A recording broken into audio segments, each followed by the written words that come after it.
Shalom, salam sejahtera buat kita semua. Kembali lagi dengan saya Delvia Wasida. Saya calon guru penggerak angkatan 10 dari Kabupaten Minahasa Utara. Pada kesempatan kali ini saya ditemani dengan rekan saya, Ibu Susanti Parede. Dan pada kesempatan kali ini juga kami berdua akan melaksanakan percakapan pra-observasi untuk kegiatan supervisi di kelas.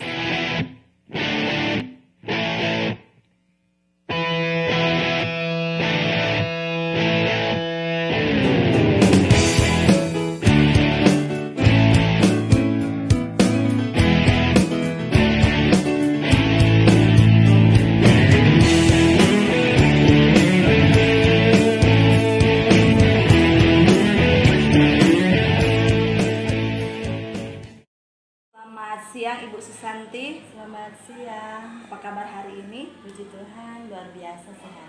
Jadi Ibu Susanti pada hari ini dalam keadaan yang sehat ya Bu. Jadi pertama-tama saya mengucapkan terima kasih untuk waktu dan kesempatan dari Ibu Susanti karena sudah meluangkan waktu untuk bersama-sama dengan saya dalam melaksanakan coaching pra-observasi. Adapun tujuan saya dalam melaksanakan coaching pra-observasi ini adalah yang pertama untuk mengetahui atau mengevaluasi jalannya proses pembelajaran yang akan Ibu lakukan di dalam kelas. Dan kemudian yang kedua, dan kenapa hari ini kita akan melakukan percakapan pra-observasi, karena sebagai persiapan awal sebelum nanti akan melakukan kegiatan pembelajaran agar Ibu lebih siap dan percaya diri dan memberikan hasil yang terbaik dalam kegiatan pembelajaran. Nah, dalam percakapan ini ada beberapa pertanyaan yang ingin saya tanyakan kepada Ibu Susanti. Dan untuk yang pertanyaan pertama, kira-kira pembelajaran Ibu Susanti dalam kelas itu seperti apa, Bu? Baik, saya jawab.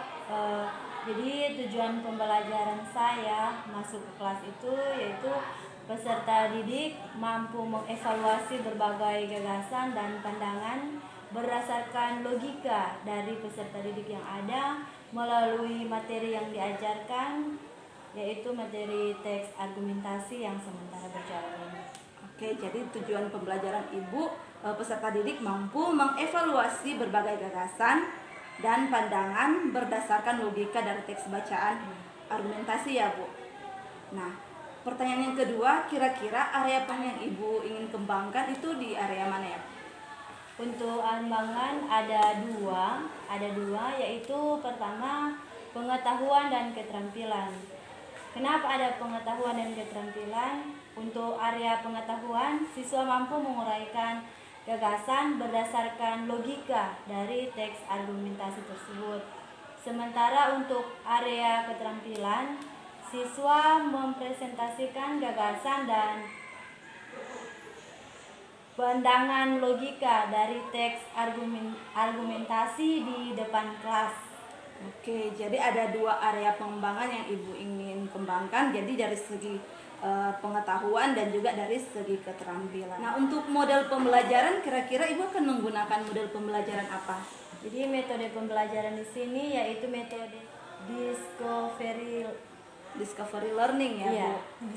Nah, untuk metodenya Ibu gunakan metode apa? Diskusi kelompok, tanya jawab, dan penugasan bagi siswa.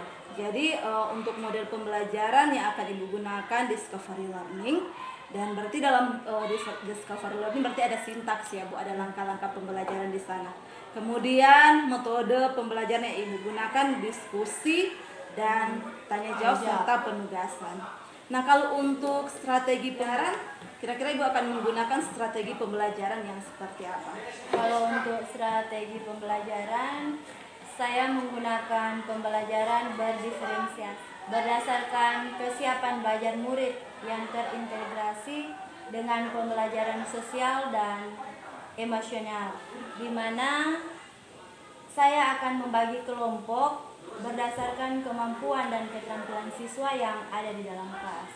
Oh, jadi strategi pembelajaran yang akan Ibu gunakan, Ibu akan menggunakan strategi pembelajaran berdiferensiasi dengan berdasarkan kesiapan belajar murid, dengan mengintegrasikan ada pembelajaran sosial dan emosional di sana ya Bu. Sekarang untuk media pembelajaran, kira-kira Ibu akan menggunakan media pembelajaran seperti apa? LKPD dan kemungkinan di sana ada ballpoint. Oke, jadi untuk media pembelajaran Ibu akan menggunakan LKPD atau lembar pekerjaan peserta didik, lembar kerja peserta didik, dan kemudian juga akan menggunakan PowerPoint. Nah, kalau untuk waktu pelaksanaannya kira-kira kapan, Bu? Hari Kamis 1 Agustus 2024. Di kelas berapa, Bu? Itu untuk pemilihan kelas di kelas 11.5. Karena kenapa saya pilih di kelas 11.5? Karena kelas 11.5 itu memiliki kemampuan lebih di atas dibanding di kelas 2. Oke, jadi untuk sasaran waktu itu pada hari Kamis tanggal 1 Agustus di kelas 11.5.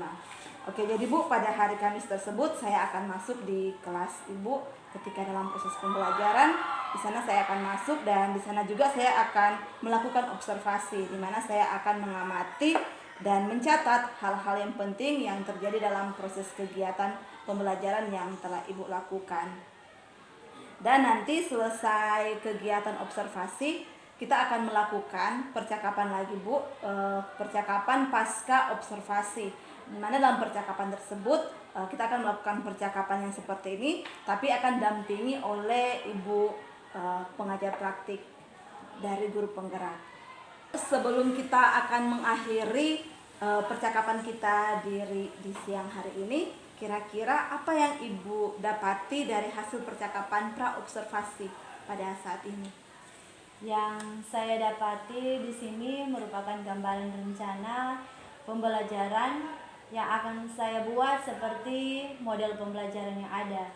Kemudian metode dan media pembelajaran yang akan saya gunakan dalam pembelajaran tersebut di saat observasi nanti.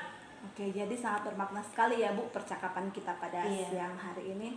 Jadi demikian untuk percakapan kita pada saat ini. Terima kasih untuk waktunya. Jadi dengan harapan ketika nanti saya melakukan supervisi di kelasnya Ibu, semua harapan tujuan pembelajaran yang Ibu katakan tadi itu bisa tercapai.